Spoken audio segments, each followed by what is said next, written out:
Hello guys, welcome to my channel twins baby mom love. This is Sapna. दोस्तों, आज मैं बात करने वाली हूँ बॉटल चूज करते समय किन किन बातों को आपको ध्यान में रखना चाहिए। अगर आपने अभी तक मेरे चैनल को सब्सक्राइब नहीं किया है तो चैनल को सब्सक्राइब और वीडियो को लाइक जरूर कीजिएगा। चलिए वीडियो को जानते हैं कि बेबी को एक सेफेस्ट मेथड होता है फीड देने का, वो होता है ब्रेस्ट फीड देना, जिससे ना तो उसे कभी कोई इन्फेक्शन होता है, ना ही कभी चोकिंग, ना ही कभी कॉलिक, कोई भी प्रॉब्लम नहीं होती है। लेकिन हम सभी को कभी ना कभी हमारे बेबी को बॉटल इंट्रोड्यूस करना ही पड़ जाता है। कभी कभी किसी को डे 1 से इंट्रोड्यूस करना पड़ जाता है, नहीं तो आपको 2 महीने, 4 महीने, 5 महीने बाद। तो मैं आज बात करूंगी उन सभी जानकारियों के बारे में जो आपको होनी जरूरी है अगर आप अपने बेबी को फर्स्ट टाइम बॉटल इंट्रोड्यूस कर रहे हैं। तो दोस्तों, जब हमारे बेबी को हम बॉटल इंट्रोड्यूस कराते हैं तब हमारा सारा प्यार, सारा केयर एक बॉटल के थ्रू हम हमारे बेबी को देते हैं। तो उस समय हमारी जो फर्स्ट रिस्पॉन्सिबिलिटी होती है वो यही होती है कि हमें उस बॉटल के बारे में सब कुछ ज्ञान होना चाहिए कि हमने जो अपने बेबी को इंट्रोड्यूस कराया है वो कितनी हद तक हमारी बेबी के लिए सही है और कितनी हद तक नहीं है। तो इसलिए मैं सारी जानकारियों को आपसे शेयर करूंगी जो आपको होनी चाहिए बॉटल के अबाउट अपने बेबी को जो आप इंट्रोड्यूस कर रहे हैं। दोस्तों, मार्केट में कई मटेरियल के बॉटल आते हैं, स्टील के बॉटल, प्लास्टिक के बॉटल, ग्लास के बॉटल, इसलिए सबके बारे में मैं थोड़ा थोड़ा आपको बताऊंगी। अगर आप स्टील का बॉटल अपनी बेबी को फर्स्टली इंट्रोड्यूस कर रहे हैं then this is a good, क्योंकि स्टील का बॉटल जो होता है वो बहुत ही सेफ बॉटल होता है। फर्स्ट थिंग, वो बीपीए फ्री होता है, जिसमें कोई भी हार्मफुल केमिकल नहीं होता है। वो एंटी कॉलिक होता है, जिसकी वजह से आपके बेबी को आगे चल करके कोई भी प्रॉब्लम नहीं होती है। बस आपको उसमें निप्पल का ध्यान देना होता है कि निप्पल को समय समय पे आपको चेंज करना होता है और निप्पल को अच्छे से बॉईल करके यूज करना होता है। दूसरा आता है ग्लास का बॉटल। ग्लास का बॉटल जो होता है वो थोड़ा एक्सपेंसिव होता है और बेबीज को भी आप बहुत अच्छे से फीड करा सकते हैं, लेकिन उसमें जो एक प्रॉब्लम आती है कि बच्चे बड़े होते हैं तो वो पी करके बॉटल को कहीं ना कहीं फेंक देते हैं, तो वो ब्रेकेबल होती है, जल्दी टूट जाती है, वो बहुत ज्यादा लॉन्ग ड्यूरेशन तक रहती नहीं है, जिसके कारण उसे बहुत लोग अफोर्ड भी नहीं कर पाते। इसके अलावा दोस्तों, प्लास्टिक के बॉटल मार्केट में बहुत ज्यादा अवेलेबल है और 90% पेरेंट्स ऐसे होते हैं जो प्लास्टिक के बॉटल को ही प्रेफर करते हैं। मैंने भी प्लास्टिक के ही बॉटल को प्रेफर किया है। अगर आप अपने बच्चे को प्लास्टिक के बॉटल इंट्रोड्यूस कराने वाले हैं तो सबसे पहले आपको उसमें ध्यान देने वाली जो बात है वो ये है कि उसका मटेरियल आप जरूर देखिए कि वो कौन से मटेरियल का प्लास्टिक है। मार्केट में आप जानते होंगे कि 30 रुपए से लेकर के 300, 3000 तक के बॉटल आते हैं, तो जाहिर सी बात है उसमें कुछ ना कुछ डिफरेंस तो होंगे ही, जिसकी वजह से बॉटल इतने सस्ते से लेकर के इतने महंगे तक आते हैं। तो अगर आप प्लास्टिक का बॉटल इंट्रोड्यूस करने वाले हैं अपने बच्चे को, आप उसे खरीदने जा रहे हैं, तो सबसे पहले आप प्लास्टिक के मटेरियल को जरूर देखिए, क्योंकि दिक्कत ये आ जाती है जब आप आगे चल करके बेबी के बॉटल को स्टेरिलाइज करते हैं या फिर आप उसे ट्रेडिशनल वे में तपेली में गर्म करके पानी उसको उबाल करके बॉटल को उसको देते हैं, तो वो धीरे धीरे प्लास्टिक पिघलना स्टार्ट हो जाता है। वो प्लास्टिक मटेरियल बॉटल अपने बेबी को इंट्रोड्यूस करने वाले हैं तो एक अच्छे मटेरियल का ही बॉटल लें। दूसरा, अगर आप बॉटल ले रहे हैं तो उसकी जो सेकंड टर्मिनोलॉजी है वो जरूर चेक करें कि वो एंटी कॉलिक बॉटल है या नहीं, क्योंकि एंटी कॉलिक अगर बॉटल नहीं होगा तो जब बच्चा उससे फीड लेता है तो फीड के साथ साथ वो हवा को भी ले लेता है, जिसकी वजह से उसका जो फीड होता है वो अच्छे से वो डाइजेस्ट भी नहीं कर पाता है, उसके पेट में गैस या फिर दर्द होना स्टार्ट हो जाता है। इसलिए जब भी आप बॉटल ले रहे हैं वो बॉटल की टर्मिनोलॉजी आप लिख के रख लीजिए। उस बॉटल में चाहिए ही चाहिए कि बॉटल एंटी कॉलिक होना चाहिए, एक गुड मटेरियल का होना चाहिए, और जो तीसरी चीज है वो बीपीए फ्री होनी चाहिए। आप जो भी बॉटल ले रहे हैं आप उसमें आप शॉपकीपर से पूछ लीजिए कि आप वो जो बॉटल आपको दे रहे हैं, जो आप लेने वाले हैं, वो बीपीए फ्री है कि नहीं। बीपीए फ्री सबसे ज्यादा इंपॉर्टेंट है, क्योंकि बीपीए फ्री बॉटल जो होता है वो हमारे बेबी के लिए अच्छा होता है। हम जानते हैं हम कोई भी बॉटल लॉन्ग टाइम तक यूज नहीं करते, आफ्टर 6 मंथ हमें बॉटल चेंज करना ही पड़ जाता है, लेकिन तब भी आप बॉटल को बीपीए फ्री हो तभी लीजिए। इसलिए दोस्तों, क्योंकि बीपीए फ्री बॉटल जो होता है वो बिस्फेनॉल हार्म केमिकल से फ्री होता है। अगर हम ऐसे बॉटल नहीं चूज करते हैं जो बीपीए फ्री नहीं है, तो आगे चल करके कुछ दिनों के बाद उस बॉटल से जो केमिकल होते हैं, प्लास्टिक के केमिकल होते हैं, वो निकल के बच्चे के फूड के जरिए बेबी के पेट में चले जाते हैं, जो उस समय नुकसान नहीं करते हैं, आगे चल करके बहुत नुकसान करते हैं। इसलिए जब भी आप प्लास्टिक इंट्रोड्यूस कराने वाले हैं अपने बच्चे को तो ध्यान दें कि वो बॉटल बीपीए फ्री हो।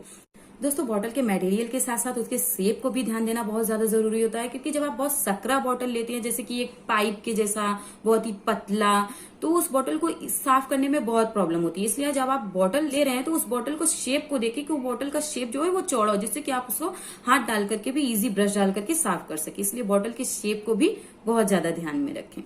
दोस्तों जब आपने बॉटल ले ली है, उसके बाद अपने बेबी को जब आपको फर्स्ट टाइम उसको इंट्रोड्यूस कराना है, आप मार्केट से बॉटल लाके सीधा तुरंत बेबी को कभी भी इंट्रोड्यूस नहीं कराइए। आप बॉटल ले आइए, उसे अच्छे से धो करके स्टेरलाइज करके उसके बाद बेबी को इंट्रोड्यूस कराएं, जिससे कि वो एक सेफ इंट्रोड्यूसिंग हो, आपका बेबी एक अच्छे हेल्दी बॉटल के साथ अपना स्टार्ट करें। दोस्तों अब आप सोच रहे होंगे कि बॉटल ले आए हैं, इसका ये मतलब है कि अब हमें हमारे बेबी के लिए फॉर्मूला मिल्क स्टार्ट करना होगा। तो ऐसा कुछ नहीं है। आप अपने बॉटल से ब्रेस्ट फीड को भी पंप करके आराम से अपने बेबी को बॉटल के थ्रू दे सकते हैं। बॉटल से आप बेबी को ब्रेस्ट मिल्क के साथ साथ फॉर्मूला मिल्क, जूस या फिर कुछ भी ऐसी चीजें जैसे दाल का पानी आप उसे स्ट्रेन करके इजिली दे सकते हैं। जो बॉटल से ले लेगा, बॉटल की उसकी हैबिट भी क्रिएट होगी और वो इजी डाइजेस्ट भी करेगा उसे। दोस्तों बच्चे के बॉटल का चुनाव हमेशा उनके एज के अकॉर्डिंग करें। जो बॉटल की साइज हो उनके एज से मैटर करती हो। कभी भी छोटे बच्चे को, न्यूबॉर्न या 1 महीने 2 महीने के बच्चे को 8 आउंस का बॉटल ना दें। उनके लिए हमेशा 4 आउंस के बॉटल को ही प्रेफर करें, 120 ml के। वो उनके लिए होल्डिंग में भी इजी होता है और उससे वो दूध अच्छे से खींच भी लेते हैं। जब आप छोटे बच्चे को बड़ा बॉटल इंट्रोड्यूस करते हैं तो उससे उसको दूध पीने में प्रॉब्लम होती है, क्योंकि वो उतना ज्यादा फ्लो नहीं बना पाता, उतना प्रेस नहीं कर पाता मिल्क को। इसलिए बच्चे की उम्र के हिसाब से आपको बॉटल में प्रेस्क्राइब भी मिलता है, ये उसमें लिखा रहता है कि कितने महीने के बच्चे को कितनी आउंस के बॉटल इंट्रोड्यूस करने चाहिए। आपका बच्चा 6 महीने से बड़ा हो चुका है, 7 महीने 8 महीने का है, फिर आप उसे इजिली 8 आउंस के बॉटल इंट्रोड्यूस करा सकते हैं। लेकिन जब तक आपका बच्चा छोटा है, आप उसे 4 आउंस के ही बॉटल इंट्रोड्यूस कराएं। इस बॉटल के साथ साथ निप्पल के साइज पे भी बहुत ज्यादा ध्यान देने की जरूरत होती है, क्योंकि निप्पल का साइज हमेशा लिखा हुआ आता है कितने महीने के बच्चे के लिए कौन सी साइज का निप्पल इंपॉर्टेंट है। अगर आप छोटे बच्चे के लिए वाई या फिर एल ऐसे बड़े साइज के निप्पल प्रेफर कर लेते हैं तो उससे भी बच्चे को पीने में प्रॉब्लम हो जाती है, क्योंकि क्या होता है कि उससे जो दूध का फ्लो होता है वो बहुत ज्यादा फास्ट होता है।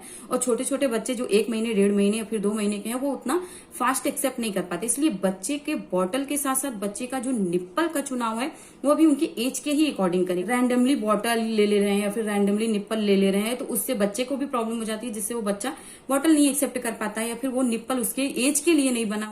दोस्तों बॉटल के शेप और मटेरियल के साथ साथ ये जानना भी बहुत जरूरी है कि जब हमारे बेबी को हम फर्स्ट टाइम बॉटल इंट्रोड्यूस करा रहे हैं तो हमें उसे देना किस तरीके से है। बहुत सारे लोगों की शिकायत होती है कि हमने हमारे बेबी को फर्स्ट टाइम बॉटल इंट्रोड्यूस किया, उसने एक्सेप्ट नहीं किया या फिर उसे अच्छा नहीं लगा, उसको डाइजेस्ट नहीं हुआ, ऐसे बहुत सारी प्रॉब्लम्स आती हैं। तो ऐसा नहीं है। आप जब भी अपने बेबी को बॉटल इंट्रोड्यूस करा रहे हैं, बहुत ही पेशेंस के साथ उसे बॉटल इंट्रोड्यूस कराइए, क्योंकि बच्चा उसके पहले मदर मिल्क लेता रहता है, वो बहुत ही स्मूथ होता है, जिसकी वजह से उसे एक न्यू चेंज एक्सेप्ट करने में थोड़ा सा टाइम लगता है। अगर आप उसे फर्स्ट टाइम इंट्रोड्यूस करा रहे हैं, वो नहीं एक्सेप्ट कर रहा है, तो उसे दिन की 1 या 2 फीड दीजिए, धीरे धीरे दीजिए। सबसे ज्यादा जो जरूरी है वो ये है कि होल्ड करने का जो तरीका है वो भी आपका एक गुड पोजीशन में होना चाहिए, जिससे कि बच्चे को उससे डिस्कम्फर्ट क्रिएट ना हो। आप उसे इजिली 30 एंगल में होल्ड करके बॉटल की फीड दें। और दूसरी चीज, जब भी आप बच्चे को बॉटल फीड दे रहे हैं, कभी भी बच्चे के मुंह से अचानक से बॉटल मत निकालिए। उससे क्या होता है कि बच्चा एक प्रेशर लगा करके बॉटल की फीड लेता रहता है, और आपने अगर अचानक से निकाल लिया तो वो उसका जो प्रेशर होता है वो उसमें डिसबैलेंस हो जाता है, जिसकी वजह से कई बार बच्चे वॉमिटिंग भी कर देते हैं। इसलिए जब भी आप बच्चे को फीड दे रहे हैं, कभी भी अचानक उसके मुंह से बॉटल नहीं निकालिए।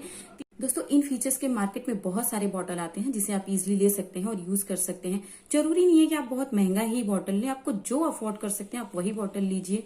मैं आपको अपना एक्सपीरियंस बता रही हूँ। मुझे एज ए कॉम्प्लीमेंट्री हॉस्पिटल से बॉटल मिला था, पीजन का, बहुत अच्छा बॉटल था।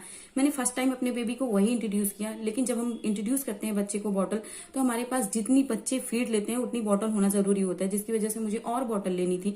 तो मैंने सोचा चलो नई बॉटल्स लेती हूँ। तो मैंने फिलिप्स एवेंट की बॉटल ली, जो बहुत अच्छा था। उसका निप्पल का ब्लॉक, उसका बॉटल का शेप, सब कुछ मुझे बहुत अच्छा लगा। मैंने वो बॉटल ली। लेकिन मेरे बेबी ने, आई डोंट नो व्हाई, उसने उस बॉटल को एक्सेप्ट ही नहीं किया। मैंने लगभग उसको 10-12 दिनों तक वो ट्राई कराने की कोशिश की, पर वो जब भी लेता था उसको प्रॉब्लम हो जाती थी, वो बॉटल लेता नहीं था, जिसकी वजह से मुझे फिर से पीजन उसको ट्राई कराना पड़ा। फिर मैं उस समय भी मैंने 6 या 7 बॉटल मैं रखती थी पीजन के, क्योंकि उस समय वो 5 फीडिंग लेता था। जरूरी ये है कि आपका बच्चा जितनी फीडिंग ले रहा है, आप पूरी तरीके से कोशिश करें कि हर फीडिंग वो स्टेलाइज्ड बॉटल से ही ले। उसको एक बॉटल से 2 या 3 बार फीडिंग मत कराएं। मैं लगभग 8-9 महीने से बॉटल यूज कर रही हूँ। प्रेजेंट टाइम में मेरा बेटा सिर्फ 2 फीड लेता है बॉटल की, एक दोपहर को, एक रात को। तो मैं 4 बॉटल रखती हूँ इस समय पीजन की। मैं पीजन के बॉटल से बहुत सेटिस्फाई हूँ। ये बॉटल मुझे बहुत अच्छा लगा। इसमें आपको वो सारी टर्मिनोलॉजी सब कुछ मिल जाएगा। ये लिए तो बहुत ही रिलायबल रहा। जरूरी नहीं है आप मार्केट से बहुत ज्यादा महंगा बॉटल लें, आपको जो अच्छा लगे आप वही बॉटल लीजिए।